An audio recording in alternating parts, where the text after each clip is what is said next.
Welcome to the C-Suite Series presented by Channelchek and Noble Capital Markets. Noble is an SEC-registered, FINRA-licensed broker-dealer and the source of the equity research available on Channelchek. Of the 6,000 small and microcap companies listed on the site, today we're featuring electroCore. Ahu Demir, Noble's research analyst covering the company, will be interviewing Chief Medical Officer Peter Staats. Afterwards, she will be joined by Michael Kopinski, Noble's Director of Research, to discuss the key takeaways. As a reminder, Ahu's research is available at no cost on Channelchek. Just type in electroCore in the top left Company Data section.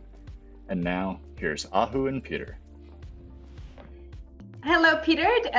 Here is Peter Staats joining us from electroCore. I would like to thank you for joining us to give us some information on electroCore. And I would like to start with asking you about your background and how you end up at electroCore, Peter. Well, thanks, Ahu. I really appreciate the opportunity to come and speak to you. My background's a little unique. I'm an anesthesiologist, critical care physician, and also a pain physician. I started the pain division at Johns Hopkins, and I was there for about 10 years before going into private practice. And almost simultaneously, I co-founded electroCore to try to look at methods of stimulating the vagus nerve to help with airway reactivity initially. And then I've been somewhat on the board or affiliated with the company or their CMO over the last 15 or 16 years. That's great. Thanks, Peter. Thanks for the information. So my second question will be on maybe a quick overview on electroCore's portfolio, including the indications that GammaCore is currently approved and marketed. Well, thank you for that. You know, we have in the United States an FDA clearance for the acute treatment of episodic cluster, prevention of cluster, acute treatment of migraine, and then most recently within the FDA clearance pathway, a prevention of migraine. And that came just in this past March of this year. Following that, we also received what's called an emergency use authorization from the FDA for the treatment of airway reactivity, like asthma, due to COVID for people with reduced airflow, making it a very unique indication and clearance that occurred here in the United States in July. And then finally, across the world, we have what's called a CE mark in Europe and other areas that include airway reactivity, gastrointestinal disturbance, epilepsy, anxiety and depression, and primary headache. So our therapeutic options are somewhat broad, but in the United States, it's those headache disorders, acute treatment of cluster, prevention of cluster, acute treatment of migraine, and prevention of migraine. I think it's about the only therapy that does all four of those indications that's got a clearance for that. And then, of course, most recently, authorization via this emergency use pathway for the pandemic. That sounds great, Peter. So I would like to jump on the emergency use authorization, since that's the most common topic in our current world now. So what was the scientific and clinical rationale behind it, and what is the market opportunity, and what information you could provide us on that indication, as it's a very recent approval and a lot of patients need some type of treatment or options for the for the coronavirus infection. So if you can elaborate on this, that would be very helpful for our audience, I believe. Sure. So there's a lot of questions in there, and I'll just start and I'll jump in and you'll correct me if I need to veer off in a different direction. But first of all, the emergency use authorization pathway is very unique. It is a somewhat rigorous pathway that the FDA evaluates the science, evaluates the safety, and evaluates the uniqueness in allowing one to claim that there may be an opportunity to help our patients with COVID. This pathway is somewhat old, actually, but it is only implemented in a pandemic like we have right now by the Secretary of Health and Human Services.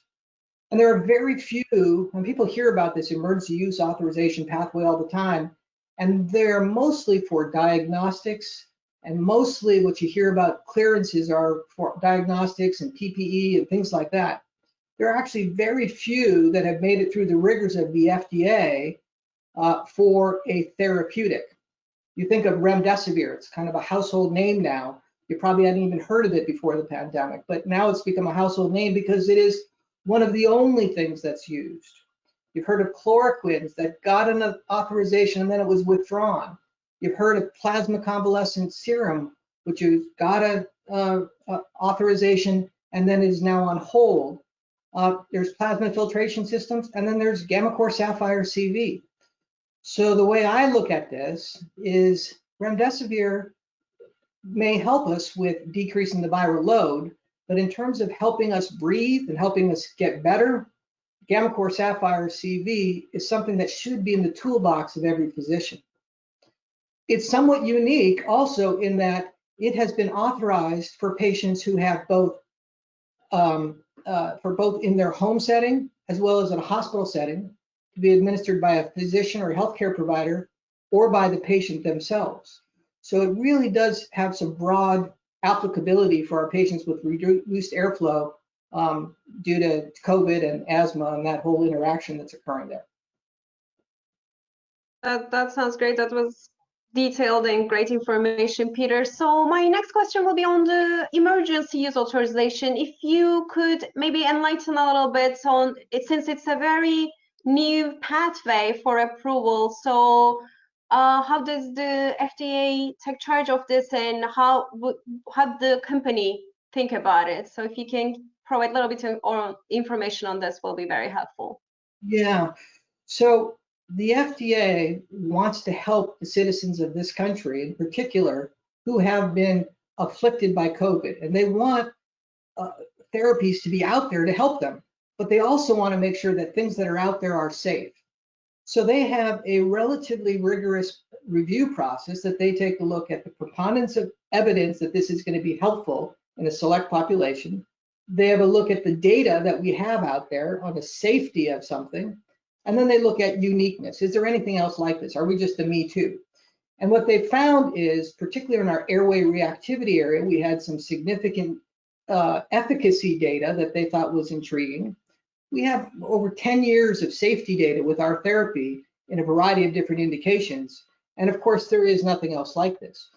The device that helps people breathe, helps them increase their airflow, doesn't require a nebulizer, which can spread the virus. It involves placing a little device on the neck that provides a stimulation to the nerve, and that we believe has multiple mechanisms of action, but one is a direct bronchodilator effect, and the other is it decreases inflammation.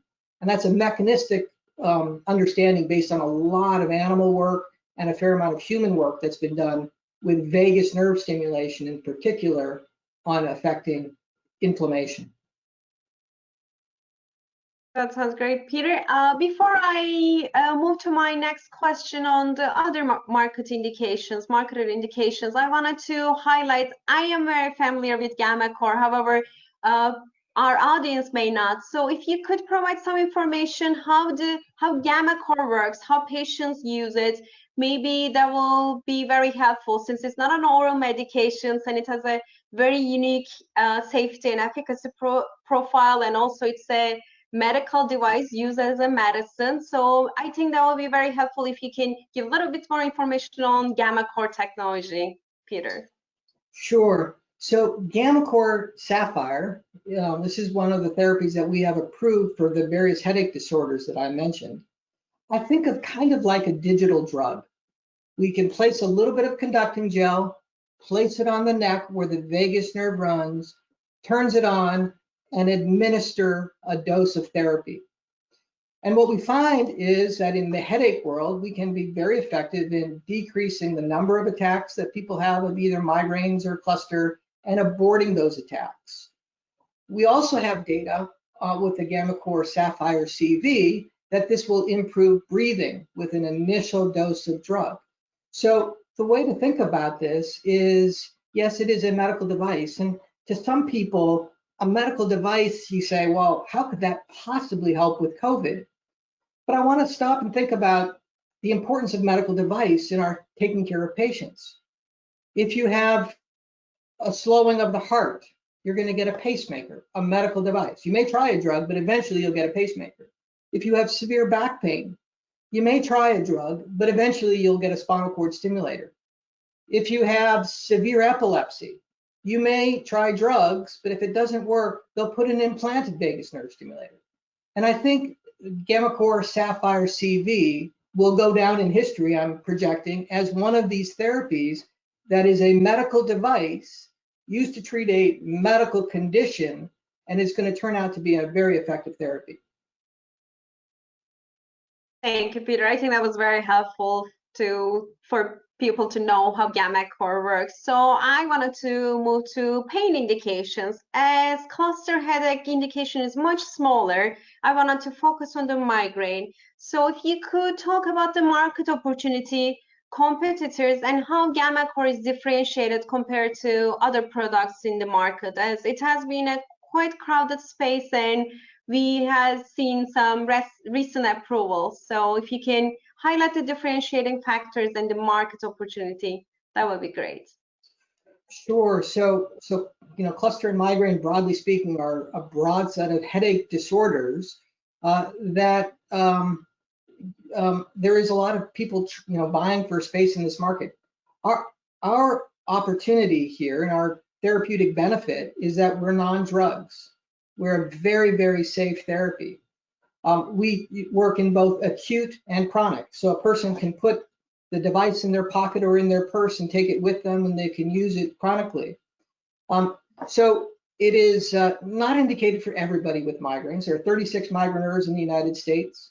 Maybe 10% of the patients would benefit from having such severe migraines that they could abort their migraines and prevent them from coming with a therapy like ours. In addition, being a non-drug, it's also a non-opioid therapy. And of course, during this pandemic, there are unfortunately increasing the amount of opioids that are being used for all kinds of disorders, including migraines. And we need to have a therapy that is going to avoid the use of opioids. Let me just step back and say we're in a triple threat right now. We have an uncontrolled pain problem. The pain epidemic is very severe. We have an opioid epidemic that we were just starting to get a handle on. And then on top of that, we threw in this pandemic. So we have 3 pandemics. And fortunately, GammaCore fits in somewhat nicely here in that we can help the pain, help avoid the use of opioids. And the way that the therapy is prescribed, it doesn't require a face-to-face visit. So unlike some of the injectable therapies that are required for you to go in and see the doctor today, the doctor can electronically prescribe this, and the device can be drop shipped right to the patient's door with a telehealth type of visit. Most of the other therapeutics out there that require an injection, etc., one can't do that. And if you would open up the migraine indication, would you give us some more detailed information about the market and the competitors? Would it be Sure. possible? So really just scratch the surface right now in our treatment, broadly speaking, of patients with migraines. Most of our activity has been in the VA and Department of Defense. And I look at the graphs of the increasing number of patients who are having migraines, in particular in our returning soldiers, our wounded warriors are returning. They have been afflicted with these horrible migraines. So I personally, as a physician, want to take care of patients, and I want this therapy to be out there for a much broader swath of those patients in the military system who could benefit this, and again, avoid opioids and avoid those problems with addiction down the road that do come with some of the patients receiving opioids. Not everybody, I want to be very clear about that. I'm not anti-opiate, I'm not anything like that, but I think there is a significant advantage for a therapy like this. Then when we take it to the commercial world, there's great opportunities within getting insurance coverage, and that's been a struggle for us that we have to make some more progress there, frankly. But within the broader United States, there's opportunities for broader insurance coverage and broader access to care. And then finally, I would say around the world, we have opportunities as well. We have had very nice coverage, particularly for cluster headache in the UK.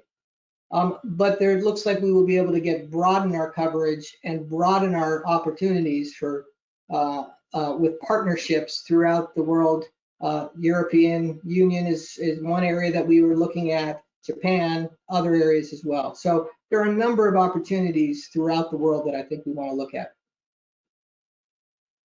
Thanks, Peter. And my next question will be, I think, what other opportunities are there? What other indications, as vagus nerve stimulation had been used in various indications, has been tested.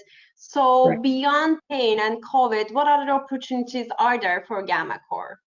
Well, that's a really good point. You know, we have about 160 patents or patents pending in the use of vagus nerve stimulation for something or another, largely protecting the area of stimulation vagus nerve non-invasively in the neck, where 100% of the vagal fibers go. There have been studies that have looked at back in 1997, we got FDA approvals for implanted device with epilepsy. And so, of course, there's opportunities there. Over the next year, we're going to be evaluating data from our international partners on humans in post-traumatic stress disorder, which is a tremendous opportunity, I think, because there's very little, as you said earlier, competition, and I would say great need for patients out there. There is acute treatment of stroke. We have two international studies ongoing. That first one will start to roll out some data either towards the end of this year or the beginning of next year. And that specifically is not a pain indication, but can we decrease the size of an infarct in someone who has got an evolving stroke? It sounds kind of strange to some people, but there's an enormous amount of animal data that shows that we can stimulate the vagus nerve, decrease an inflammatory effect, and decrease the eventual size of the stroke. For the first time, we're going to roll out some human data on that topic. So that's really exciting to me. There's data coming on Parkinson's disease, post-traumatic headache. So we're looking at a variety of different areas. We spent a lot of time and a lot of effort looking at animal models, early clinical patient studies, and now we're starting to see the fruits of those labors come. Thanks, Peter. That brings me to my last question. I think our investors and audience would like to hear maybe the value generating catalyst for the next 12 months. What are the milestones on catalysts that we should keep an eye on? Yeah, so again, I'll break this down into the commercial and the research domains. Commercially, I think you'll be continuing to see increasing growth in the Veterans Affairs and Department of Defense arm of the therapy, being one of the only therapies that can be drop shipped for all 4 indications directly to a patient provides opportunities in this area. I think you'll continue to see growth in the commercial sector that's out there. And I think commercially, you'll also see expansion worldwide with new contracts coming. From the research, very specifically, I mentioned the stroke data. That's going to be coming within the end of this year to the beginning of next year. Premium 2, which was one of the studies that we had ongoing, we stopped prematurely because of COVID. We are going to have enough data to take a good look at that, and that should be coming within the end of this year to the beginning of next year. We have other research trials that our international partners are looking at, from post-traumatic stress disorder and Parkinson's disease, that will be kind of rolling out of some of the benefits of vagus nerve stimulation on a variety of the neurotransmitters and anti-inflammatory effects. Thank you very much, Peter. It sounds like a very exciting 12 months for the year. It sounds like there is a lot going on for electroCore. We appreciate your time. Thanks for joining us here and providing all the information. Thanks. Thank you. It was a pleasure to be with you. Ahu, I have a little bit of interest in this company. I'm actually marketed with them in the past, so I know a little bit about this company.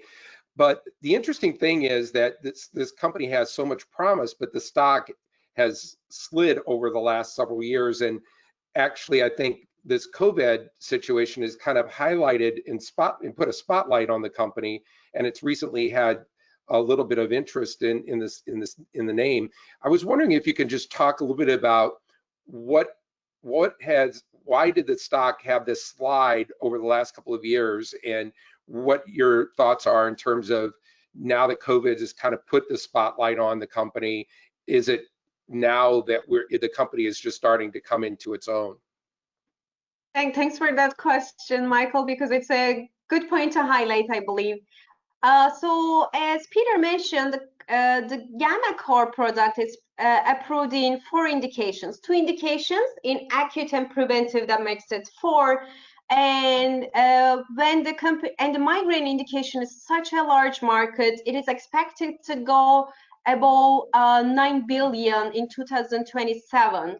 So it's a large market. However, there have been some approved drugs, CGRP antibodies, and companies struggle when they were receiving reimbursement from the payers. So despite they got approval, commercial channels where they actually had the hurdles and they could not overcome the reimbursement issues. And with this emergency authorization, general physicians can actually prescribe GammaCore, so that will make it so much easier compared to for pain indications. Only neurologists could prescribe the drug. They had to be referred, and the hurdle is overcome with this emergency use authorization. So that was the reason for stock to get depreciated, and with the COVID indication approval, the stock got a little bit more appreciated due to this hurdle to be overcome. And Ahu, the interesting thing is that the product's been available in the United States for quite some time. And I found it interesting that he was saying that there are studies in other countries that they're waiting for data on. And I was curious, what has been the problem with not following what has happened here in the United States with the use of the product? So I don't believe there's a problem to use the product in US. These the indications Peter mentioned, they are investigator-initiated trials. Companies not paying for them. And I believe some European institutes were more interested to conduct those trials. So they're investigator-initiated trials, and they're just conducted in Europe. There's no issues in US for GammaCore to be tried. It's just, it happened, the investigators were in Europe, and there are multiple indications. The GammaCore product is currently being evaluated, and PTSD is one of them, and some other some other indications the company's currently looking into based on the data they'll decide to go after or not. Well, the product's very easy to use, and it doesn't cause any pain. So it seems to me like it would find some ease of use, quite frankly. So just kind of turning towards the company's liquidity position and cash burn, can you just kind of talk a little bit about their finances at this point? Yeah, that's also a great point to highlighting. Thanks for the question, Michael. So the company also struggled in the past with high cash burn, and however, currently in the past quarter, in the second quarter, when the earnings reported, the company actually reported they lowered the cash burn tremendously. I believe they were just above 5 million for the quarter, and they currently have 29 million. So they do have more than 12 months of cash runway, which was a problem among investors, but the company also reduced the cash burn tremendously, and it's also they're doing really well on the side of the cash runway currently. Well, thank you. It's a very interesting company, and the product is super easy to use, and it doesn't cause any pain. So when you use it, so it seemed like it would have a big opportunity. So thanks for bringing them to us, Ahu. Appreciate it. My pleasure, and thanks for your questions. Thank you, Michael.